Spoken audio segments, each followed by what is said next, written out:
Hello students, how are you? I hope all of you are fine. Students, आज इस video में बात करेंगे गॉसेस थ्योरम की। गॉसेस थ्योरम या गॉसेस लॉ भी कहते हैं इसको, ठीक है। Gauss's law and its application, इसमें दो तीन एप्लीकेशंस पढ़ेंगे जो इंपॉर्टेंट है आपके टेस्ट के लिए, ठीक है। और इजी में भी पढ़ेंगे और देखते हैं क्या क्या चीज़ें इसमें, ठीक है। इससे पहले जो रिवीजन वीडियो था उसमें हमने इलेक्ट्रिक फील्ड पे डिस्कस किया था, इलेक्ट्रिक फील्ड लाइंस पे डिस्कस किया था, उसके प्रॉपर्टीज देखे थे और इलेक्ट्रिक डायपोल्स पढ़े थे, electric dipole movements and electric dipole के लिए इलेक्ट्रिक फील्ड फाइंड आउट किया था एक्सिलेंट इक्वेटोरियल पॉइंट पे। तो वो सारी चीज़ें इंपॉर्टेंट चीज़ें डिस्कस किया था और एक दो हमने न्यूमेरिकल्स भी डिस्कस किया था। चलिए देखते हैं आज गॉसेस थ्योरम में क्या है। इसमें सबसे पहले गॉसेस थ्योरम पढ़ते हैं, उसके एप्लीकेशन पढ़ेंगे और कूलम्ब्स लॉ भी ड्राइव करेंगे गॉसेस थ्योरम से। तो इस वीडियो को शुरू से लेकर लास्ट तक जरूर देखना, है ना, क्योंकि इंपॉर्टेंट है। इसमें से एक दो क्वेश्चन आपके टेस्ट एग्जाम में आ सकते हैं, फंस सकते हैं, ठीक है। चलिए देखते हैं Gauss's theorem. What is the Gauss's theorem? तो basically Gauss's theorem tell a relation between electric flux through a enclosed surface and charge which is enclosed by this closed surface, ठीक है। मतलब यहाँ पे गॉसेस थ्योरम हमें एक relation बताता है इलेक्ट्रिक फ्लक्स और चार्ज के बीच में, ठीक है। अगर कोई किसी भी सरफेस के अंदर अगर क्यू चार्ज है तो उस सरफेस से टोटल कितना फ्लक्स बाहर निकलेगा, उसे मतलब उसे टोटल सरफेस से कितना फ्लक्स निकल रहा है उस पे एक रिलेशन देता है गॉसेस थ्योरम। तो according to this theorem the electric flux through a closed surface, condition है गॉसेस थ्योरम तभी हम अप्लाई करेंगे जब हमारा सरफेस कैसा होगा, क्लोज्ड होगा। अगर क्लोज्ड सरफेस है तभी हम गॉसेस थ्योरम को यूज कर सकते हैं, अदरवाइज हम गॉसेस थ्योरम को यूज नहीं कर पाएंगे। तो मस्ट कंडीशन है surface must be closed. Clear? Now statement of Gauss theorem is that electric flux through a closed surface is equal to 1 upon epsilon naught time of enclosed charge q by the surface. It means phi is equal to, phi is a electric flux, phi is equal to 1 by epsilon naught into q, and q is an enclosed charge by the surface and phi is the electric flux through the entire surface. Clear? तो एक simple सा relation देता है flux and charge के बीच में, then phi is equal to 1 upon epsilon naught into q। अगर phi को लिखते हैं तो इसमें लिख सकते हैं integration, whole integration of E dot ds is equal to 1 by epsilon naught into, क्योंकि इंटीग्रल फॉर्म होता है गॉसेस थ्योरम। ये मोस्ट इंपॉर्टेंट थ्योरम है इलेक्ट्रिसिटी एंड मैग्नेटिज्म में। मतलब हम अगर बात करें इलेक्ट्रिसिटी एंड मैग्नेटिज्म के 4 फंडामेंटल रूल है। एक हमारा रूल्स आता है गॉसेस थ्योरम आता है, गॉस थ्योरम में इलेक्ट्रिसिटी एंड मैग्नेटिज्म आता है, फिर फैराडेज लॉ पढ़ते हैं, ठीक है, और एक एम्पियर्स लॉ पढ़ते हैं, ठीक है। 4 फंडामेंटल रूल्स है हमारे इलेक्ट्रिसिटी एंड मैग्नेटिज्म में, जिसमें से एक रूल्स हमारा गॉसेस थ्योरम भी है। ये मोस्ट इंपॉर्टेंट है, ठीक है, क्योंकि इसके हेल्प से हम बहुत सारे प्रॉब्लम्स को हैंडल कर सकते हैं, सॉल्व कर सकते हैं, ठीक है। तो ये जो है प्रूफ इसका सिंपल है, इजीली हम प्रूव कर सकते हैं इसको। Let us suppose we have a point charge at point O, at point O एक पॉइंट चार्ज है Q, ठीक, और इस पॉइंट चार्ज के अराउंड एक क्लोज सरफेस है, curve surface, closed spherical surface है, और इस स्फेरिकल सरफेस से टोटल कितना फ्लक्स निकलेगा वो फाइंड आउट करना है। तो इसके लिए let us suppose the radius of this sphere is equal to small r, and इस स्फीयर को हम क्या कर सकते हैं, स्मॉल पार्ट्स में डिस्ट्रीब्यूट कर सकते हैं, स्मॉल पार्ट में ब्रेक कर सकते हैं। तो लेट अस सपोज यहाँ पे एक स्मॉल पार्ट है जिसका एरिया है ds, ये रेडियली क्या होगा, इसका डायरेक्शन आउटवर्ड होगा, क्योंकि एरिया वेक्टर का डायरेक्शन क्या होता है, हमेशा सरफेस के परपेंडिकुलर आउटवर्ड होता है। तो ये आउटवर्ड हो जाएगा। And electric field due to this point charge is always radially outward, electric field भी इसी डायरेक्शन में होगा, क्योंकि इसके लिए इलेक्ट्रिक फील्ड का परपेंडिकुलर होता है, परपेंडिकुलर निकलेगा सरफेस से, तो परपेंडिकुलर ये भी सरफेस पे, तो दोनों सेम डायरेक्शन में होगा। It means angle between E and ds is equal to 0. Then the electric flux through this small area, electric flux through ds area, ds area से कितना इलेक्ट्रिक फ्लक्स निकलेगा, छोटा सा एरिया, छोटा सा फ्लक्स निकलेगा, और ये d फाई हो जाएगा, और d phi is equal to हो जाएगा integration of E into ds, d phi is equal to integrate E into ds. Clear? Now E is the electric field at point P due to this point charge, and we know that due to this point charge electric field E is equal to 1/4 pi epsilon naught q by r square. R is constant because r is the radius of a sphere, so value of r is equal to constant, and 1/4 pi epsilon naught is also constant, and q may be constant. अगर ये पूरा terms constant है then electric field will be a constant. तो electric field हमारा constant हो जाएगा. Electric field को sorry d phi होगा, इंटीग्रेशन ले लेंगे, फिर टोटल फ्लक्स हो जाएगा, total flux through the entire surface, electric flux through entire surface, that is phi is equal to integration of d phi, close integration of d phi, क्योंकि हम यहाँ पे इंटीग्रेशन क्लोज सरफेस के लिए use कर रहे हैं, तो इसलिए यहाँ पे क्लोज इंटीग्रेशन लेते हैं. Then integration of d phi, value of d phi is equal to e into ds, e into ds, and e is a constant, then e को हम बाहर ले लेते हैं इंटीग्रेशन से, then integration of ds, and integration of ds shows the total surface area of the sphere, TSA of sphere is equal to 4 pi r square. TSA of the sphere is equal to क्या था, 4 pi r square. तो integration of ds जो है ये show करेगा, क्योंकि ds इस तरीके के बहुत सारे ds होंगे यहाँ पे, इस तरीके के इन सारे ds को आप आपस में अगर जोड़ते हैं तो जोड़ने के लिए हम यूज करते हैं इंटीग्रेशन का. अगर इनको आपस में जोड़ेंगे तो क्या बताएगा, पूरा सरफेस बताएगा, ठीक है ना. तो स्फीयर का पूरा सरफेस हो जाएगा, मतलब टोटल सरफेस एरिया हो जाएगा 4 pi r square. Then substitute the value of e and d, integration of d phi, हाँ सॉरी ds, तो इसका value 1/4 pi epsilon naught q by r square into ds, ds का value हो जाएगा 4 pi r square, 4 pi से 4 pi cancel, r square cancel, then we find q by epsilon naught. तो phi is equal to क्या जाएगा, q by epsilon naught. Surface कैसा भी है, ऑर्बिटरी है, किसी भी शेप का है, अगर इस तरीके का शेप का भी है ना, बस कंडीशन एक क्लोज्ड होना चाहिए, किसी भी शेप का होगा, चाहे वो स्फेरिकल है, सिलिंड्रिकल है, या क्यूबॉइड है, क्यूब है, या कोई ऑर्बिटरी शेप है जिस शेप को हम डिफाइन ही नहीं कर सकते, लेकिन हर एक कंडीशन में अगर सरफेस क्लोज्ड है तो इलेक्ट्रिक फ्लक्स जो होगा वो जाएगा q अपॉन एप्सिलॉन नॉट. ठीक है, अगर इस सरफेस के अंदर टोटल चार्ज 0 है, अगर q naught is equal to 0 है, ठीक है, then flux will be 0. Clear? Now ये तो हो गया हमारा गॉसेस थ्योरम, सिंपल सा है, ज्यादा कुछ नहीं है. स्टेटमेंट आपको याद रखना है और प्रूफ आपको याद रखना है, 2 स्टेप में इसको प्रूफ है, ठीक ना. अगर आप इसको लर्न कर लेते हैं या सीख लेते हैं तो कोई दिक्कत नहीं है. ठीक है, चलिए देखते हैं कूलम्स लॉ कैसे प्रूफ करते हैं. Coulomb's law from Gauss's theorem. Coulomb's law drive करते हैं गॉसेस थ्योरम से, तो यहाँ पे कूलम्स लॉ,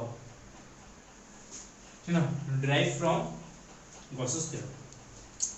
क्या करेंगे इसमें, कूलम्स लॉ प्रूफ करेंगे. हमें पता Coulomb's law gives a relation between electrostatic force and magnitude of charge and separation between the charges. F is equal to the 1/4 pi epsilon naught q1 q2 by r square, ये तो होता है. तो इसी को हमें प्रूव करना है गॉसेस थ्योरम से. कैसे, लेट्स सी. तो let us suppose O point पे हमारे पास एक चार्ज है प्लस q. O पॉइंट पे एक प्लस q का चार्ज है, ठीक, और इससे r डिस्टेंस पर कोई पॉइंट P है, r डिस्टेंस पे यहाँ पे पॉइंट P है, और इस पॉइंट P पर अगर q नॉट चार्ज को प्लेस कर दे, टेस्ट चार्ज को प्लेस कर दे, तो इनके बीच में लगने वाला फोर्स हो जाएगा F is equal to 1/4 epsilon naught q not by r square. उसको प्रूव करने के लिए यहाँ पे एक सबसे पहले क्या करेंगे, गॉसियन सरफेस बनाएंगे. क्या बनाएंगे, गॉसियन सरफेस.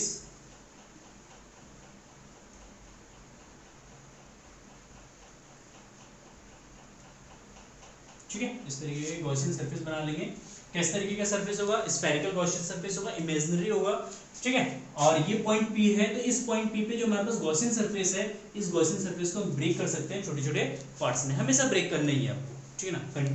अगर कंटिन्यूटी है सिस्टम में तो उसको हमें ब्रेक करेंगे छोटे छोटे पार्ट्स में. तो एक छोटा सा पार्ट हो जाएगा यहाँ पे ds, इसका डायरेक्शन हो जाएगा इस डायरेक्शन में. इस पॉजिटिव चार्ज के लिए इलेक्ट्रिक फील्ड इस डायरेक्शन में हो जाएगा, रेडियली आउटवर्ड होगा दोनों, है ना, एंगल 0 हो जाएगा. और इस P पॉइंट पे एक टेस्ट चार्ज को हमने रख दिया Q0 को. ठीक है। देन इलेक्ट्रिक फील्ड हम सबसे पहले फाइंड आउट करेंगे, ठीक है।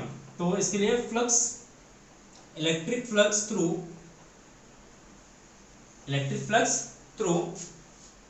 ds एरिया, ds एरिया से कितना फ्लक्स हो जाएगा, ये हो जाएगा हमारा d phi is equal to e dot ds,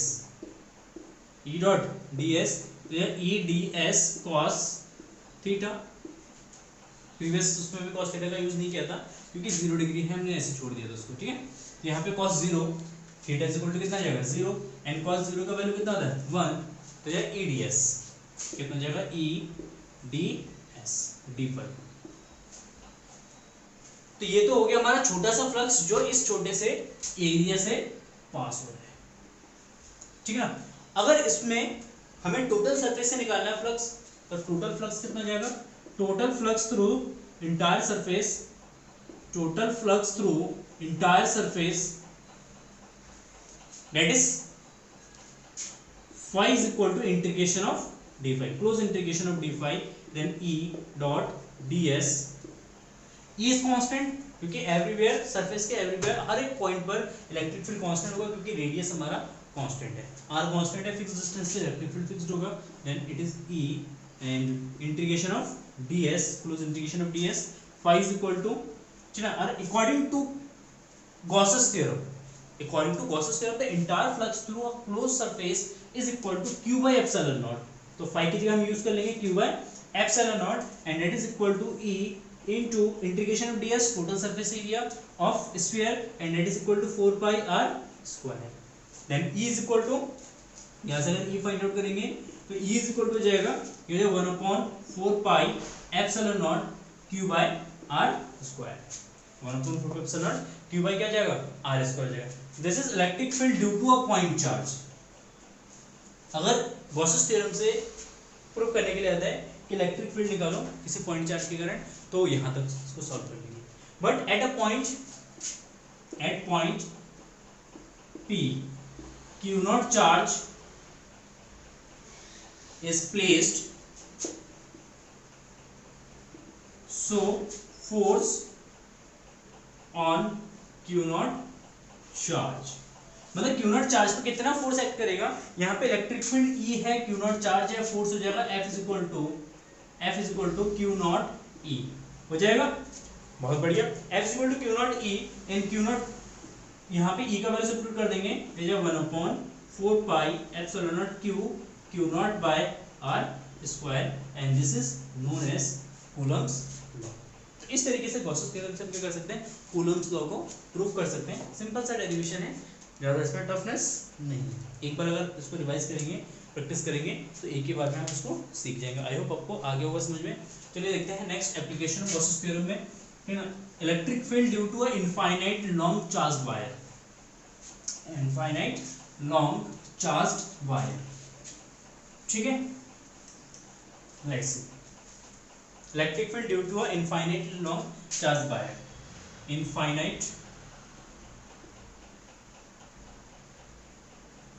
infinitely long charged wire, ठीक है। एक इनफाइनेटली लॉन्ग चार्ज वायर है, इसके कारण हमें इलेक्ट्रिक फील्ड फाइंड आउट करना है किसी भी पॉइंट पर। तो कैसे करेंगे, तो let us suppose we have a infinitely long charge wire, एक इनफाइनेटली लॉन्ग चार्ज वायर है, इस पे क्यू चार्ज जो है वो यूनिफॉर्मली डिस्ट्रीब्यूट है, क्यू चार्ज जो है वो यूनिफॉर्मली डिस्ट्रीब्यूट है। अगर क्यू चार्ज पे यूनिफॉर्मली डिस्ट्रीब्यूटेड है तो क्या होगा, इलेक्ट्रिक फील्ड बनेगा इसके अराउंड। तो इस वायर से r डिस्टेंस पर कोई पॉइंट P है, इस पॉइंट P पे हमें इलेक्ट्रिक फील्ड फाइंड आउट करना है, कैलकुलेट करना है कि इस पॉइंट P पर इलेक्ट्रिक फील्ड इंटेंसिटी कितना है। तो इसके लिए हमें गॉसेस थ्योरम यूज करेंगे, और गॉसेस थ्योरम जब भी यूज करेंगे तो हमारे पास क्या होना चाहिए, क्लोज्ड सरफेस होना चाहिए। तो क्लोज सरफेस यहाँ पे है नहीं, तो हम क्या करेंगे, इमेजिन कर लेंगे एक क्लोज सरफेस, यहाँ पे सिमेट्री के अकॉर्डिंग सरफेस बनाएंगे। वायर जो है वो सिलिंड्रिकल शेप में है, यहाँ पे सरफेस जो है वो भी हम एक सिलिंड्रिकल सरफेस बनाएंगे, ठीक है। किस तरीके का, एक सिलेंड्रिकल सरफेस बना देते हैं यहाँ पे, ठीक है। इस तरीके से ये हमारा एक सिलेंड्रिकल गॉसियन सरफेस हो जाएगा, ठीक है। इस सिलेंड्रिकल गॉसियन सरफेस के हमारे पास तीन फेस है या तीन सरफेस है, to circular S1 and S2 और एक कर्व S3, ठीक है। कितने, जैसे ये हमारा मार्कर है, ये सिलेंड्रिकल शेप में होता है, तो एक ये वाला सरफेस हो गया सर्कुलर, एक ये वाला सरफेस हो गया सर्कुलर, और एक इसका कर्व सरफेस हो गया, तो थ्री सरफेसेस होते हैं, ठीक है। इन थ्री सरफेसेस को हम ब्रेक कर सकते हैं छोटे छोटे पार्ट्स में। तो लेट अस सपोज एक S1 में एक छोटा सा पार्ट है DS1 in this direction, S2 का एक छोटा सा पार्ट होगा, इसको ब्रेक करेंगे, छोटा सा पार्ट ले DS2 इस डायरेक्शन में, ठीक है ना। और जो हमारा S3 है, S3 का एक छोटा सा पार्ट ले लेते हैं यहाँ पे, ठीक है, इस पॉइंट पे, और इसका एरिया वेक्टर जो हो जाएगा वो परपेंडिकुलर आउटवर्ड हो जाएगा। चार्ज जो वायर हमारा चार्ज है, इलेक्ट्रिक फील्ड निकलेगा। अगर ये हमारा वायर है, लेट अस सपोज ये वायर है, तो इस वायर से जो इलेक्ट्रिक फील्ड निकलेगा वो इस सरफेस के परपेंडिकुलर जाएगा नीचे, ये इस साइड हमेशा क्या होगा, ये परपेंडिकुलर होगा, ठीक है ना। तो यहाँ पे जो इलेक्ट्रिक फील्ड होगा वो इसके भी परपेंडिकुलर होगा, ठीक, इस तरीके से यहाँ पे इलेक्ट्रिक फील्ड होगा जो इस कर्व सरफेस के परपेंडिकुलर होगा। मतलब अगर ये वायर चार्ज्ड है, इसका थिकनेस बहुत कम होता है, ठीक है ना, थिकनेस नेग्लिजिबल के इक्वल होता है, तो इसलिए इलेक्ट्रिक फील्ड इस डायरेक्शन में नहीं जाता है, इलेक्ट्रिक फील्ड यहाँ से इस डायरेक्शन में नहीं जाएगा, इलेक्ट्रिक फील्ड हमेशा परपेंडिकुलर जाएगा हर एक पॉइंट पे, ठीक है। यहाँ पे परपेंडिकुलर इलेक्ट्रिक फील्ड हो गया। देन इलेक्ट्रिक फ्लक्स, सबसे पहले हम ये लेट कर लेते हैं कि जो हमारे पास सिलेंडर है, इस सिलेंडर की लेंथ L है, ठीक है, और इसका रेडियस R है, इस पे Q चार्ज जो है यूनिफॉर्मली डिस्ट्रीब्यूटेड है। Then the linear charge density of the wire, linear charge density of wire that is equal to lambda is equal to the Q by L, lambda is equal to Q by L, ये linear charge density होता है, मतलब charge distributed in per unit length, charge distributed in per unit length is called linear charge density, coulomb by meter, इसकी unit हो जाएगा coulomb by meter. Then the total flux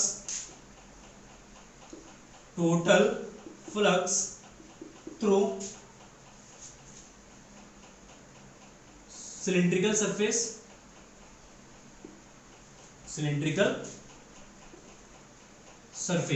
मतलब cylindrical surface से total कितना flux निकल रहा है वो निकालेंगे, तो हो जाएगा phi is equal to integration of इस वाले सरफेस से कितना फ्लक्स निकलेगा, और ये हो जाएगा E ds1 डॉट का dot product plus integration E dot ds2, ये इस वाले सरफेस हो जाएगा, S2 सरफेस हो जाएगा, एंड S3 सरफेस से फ्लक्स हो जाएगा इंटीग्रेशन E डॉट ds3 का dot product.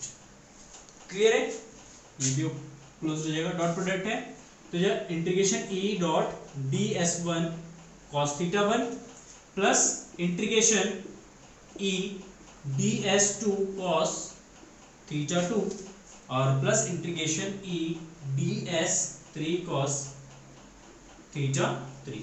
Now, what is the value of θ1, θ2 and θ3? Now, in these equations, we can see here that electric field in this direction and ds is equal in this direction. So, angle is theta. मतलब यहाँ पे θ1 कितना हुआ 90 degree and θ1 is equal to 90 degree.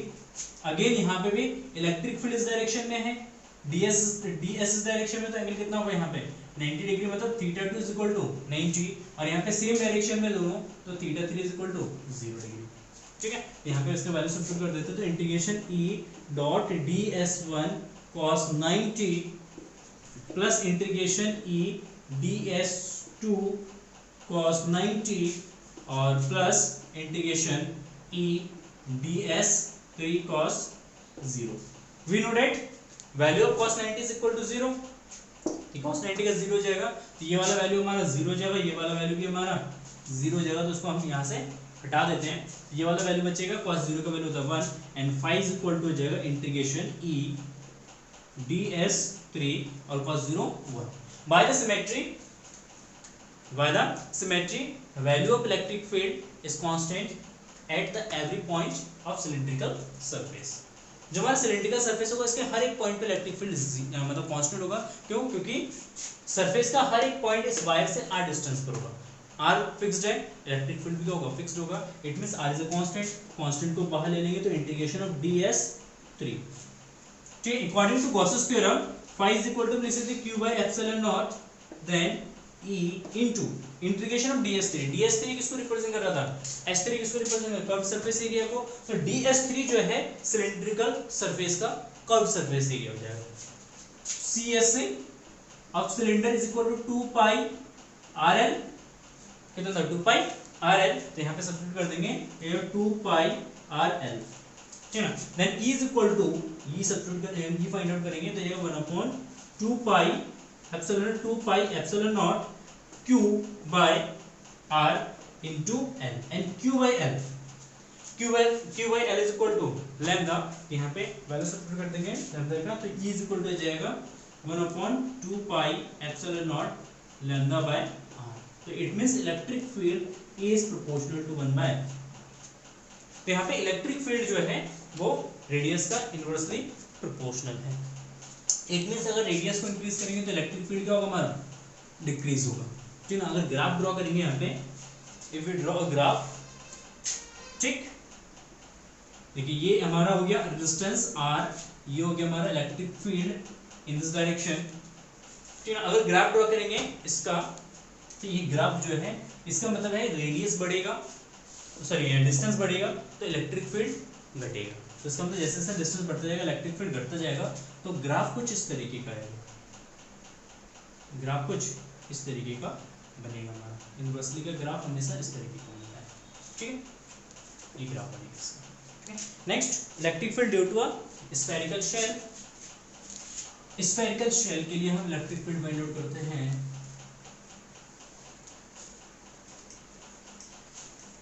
बहुत सारे system के कारण हम इलेक्ट्रिक फील्ड निकाल सकते हैं गॉसेस थ्योरम से। क्या इसको हम कूलम्स लॉ से प्रूव कर सकते हैं? करके देखने एक बार। कूलम्स लॉ से निकल जाएगा, लेकिन कैलकुलेशन टफ हो जाएगा, ठीक है। Electric field due to a charged spherical shell, uniformly charged spherical shell, मतलब कोई भी हमारे पास स्फेरिकल शेल है, इस शेल के कारण हमें इलेक्ट्रिक फील्ड फाइंड आउट करना है किसी भी पॉइंट का। तो let us suppose we have a spherical shell of radius r, इसका रेडियस जो है वो r है, सेंटर O हो गया, है ना। इस पे Q चार्ज जो है वो positive Q charge uniformly distributed है, यूनिफॉर्मली डिस्ट्रीब्यूटेड है।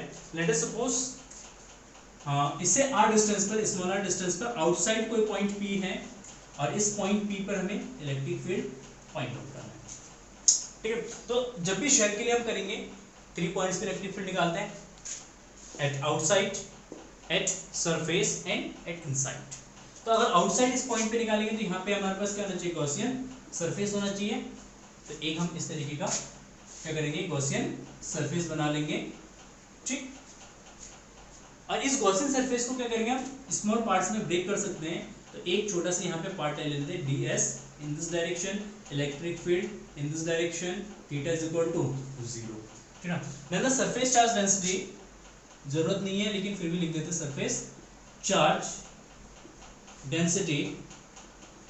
Surface charge density means charge distributed in per unit area. Per unit area में कितना चार्ज डिस्ट्रीब्यूटेड है वो शो करता है सरफेस चार्ज डेंसिटी को। That is equal to sigma, sigma is equal to q by a, ये होता है q बाई a, और इसका यूनिट होता है coulomb by metre square. Clear है? Now flux through, simple short में कर देता हूं, फ्लक्स थ्रू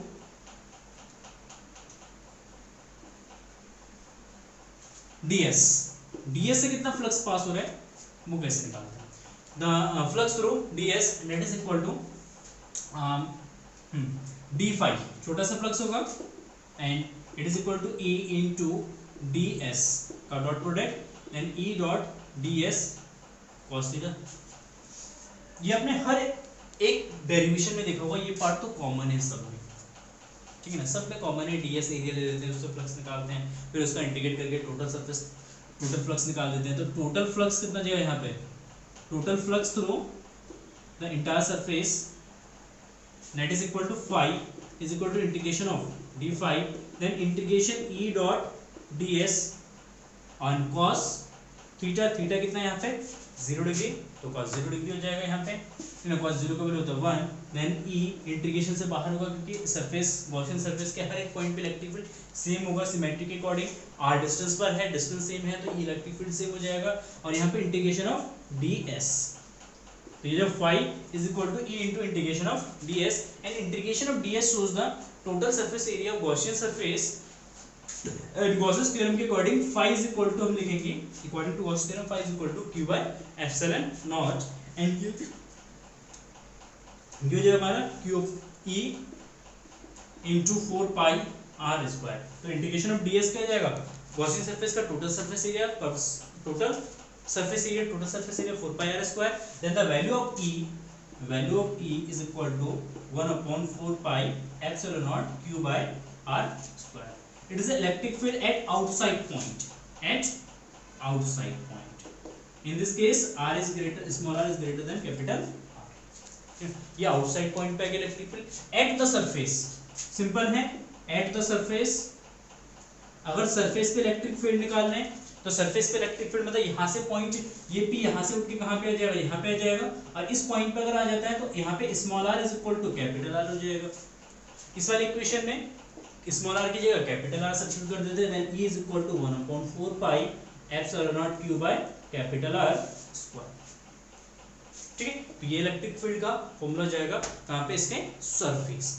कितना समझ में आता है? ठीक है, अच्छा अब अगर इनसाइड किसी भी पॉइंट पे निकालते हैं, इसके अंदर कोई पॉइंट है उस पॉइंट पे निकालेंगे तो उस पॉइंट पे इलेक्ट्रिक फील्ड कितना होगा वो देखते हैं। देखो ये जो इक्वेशन है ना, ये इलेक्ट्रिक फील्ड जो है कांस्टेंट फील्ड को शो करेगा, मतलब इसके सरफेस पे हर एक पॉइंट पे इलेक्ट्रिक फील्ड कैसा है, कांस्टेंट है, कहीं भी इलेक्ट्रिक फील्ड चेंज नहीं होगा। And third point inside the surface, मतलब मान लो इसके अंदर यहाँ पे कोई पॉइंट है, यहाँ पे ये r डिस्टेंस है, यहाँ पे कोई पॉइंट P है और इस पॉइंट P पे इलेक्ट्रिक फील्ड निकालना है, तो इसके लिए हम क्या करेंगे, एक सरफेस बना देंगे, अगेन गॉसियन सरफेस इसके अंदर। ठीक, जब इसके अंदर एक गॉसियन सरफेस बनाएंगे तो क्या होगा कि इस सरफेस के अंदर टोटल नेट चार्ज कितना है, टोटल नेट चार्ज 0 है। इस गॉसियन सरफेस के अंदर टोटल नेट चार्ज 0 है, तो लिख सकते हैं net charge enclosed by the Gaussian surface is equal to 0। Then अगर q नेट 0 है तो मैंने बताया था फ्लक्स 0 होगा, then flux is equal to 0 and flux 0 है तो integration e dot ds is equal to 0, तो it means e is equal to 0। ये 0 तभी हो सकता है जब e का वैल्यू 0, तो इसका मतलब इसके अंदर इलेक्ट्रिक फील्ड कितना होगा, 0 होगा। तो कोई भी शेल होता है तो उस शेल के अंदर इलेक्ट्रिक फील्ड हमेशा 0 होगा। ठीक है, if we draw a graph e versus r, अगर हम एक ग्राफ ड्रॉ करेंगे किसका, e और r के बीच में, तो ग्राफ किस तरीके का बनेगा, तो ये जो हमारा r, ये जो हमारा e, ये जो हमारा रेडियस कैपिटल R, इसको शो करें कैपिटल R को। ठीक है ना, इनसाइड इलेक्ट्रिक फील्ड 0 है तो ये इनसाइड को शो करेगी, आउटसाइड को शो करेगी, ये सरफेस को शो करेगा, और सरफेस पे इलेक्ट्रिक फील्ड कांस्टेंट है। उसके बाद जैसे जैसे डिस्टेंस बढ़ेगा इलेक्ट्रिक फील्ड का होगा रिड्यूस होगा, तो यहाँ पे ग्राफ जो है इस तरीके का बनेगा। ठीक है ना, तो ये वाला डिस्टेंस ये है r, small r less than capital R, ये small r is equal to capital R, और ये डिस्टेंस जो है r जो है यहाँ पे वो ग्रेटर है कैपिटल, तो ये इनसाइड को रिप्रेजेंट करेगा, इनसाइड में इलेक्ट्रिक फील्ड 0, सरफेस पे कांस्टेंट इलेक्ट्रिक फील्ड है, ये कांस्टेंट इलेक्ट्रिक फील्ड है, इसको ई नॉट या कुछ भी नाम दे सकते हैं। इसके बाद आउटसाइड में जैसे जैसे डिस्टेंस बढ़ेगा इलेक्ट्रिक फील्ड हमारा डिक्रीज होगा। क्लियर है, तो ये एप्लीकेशंस है गॉसेस थ्योरम के, और भी एप्लीकेशन है, कर लेना। बाकी कोई भी डाउट्स है, कोई भी पूछना है तो आप कमेंट सेक्शन में या मुझे व्हाट्सअप कर देना, मैं आपको बता दूंगा जो भी आपको डाउट्स है। ठीक है, और best of luck for your exam और टेस्ट। ठीक है, बहुत अच्छे से एग्जाम देना, अच्छे से प्रिपरेशंस करना, और बाकी जो भी होगा वो हम देखेंगे। ठीक, thank you for watching this video and have a nice day, bye bye.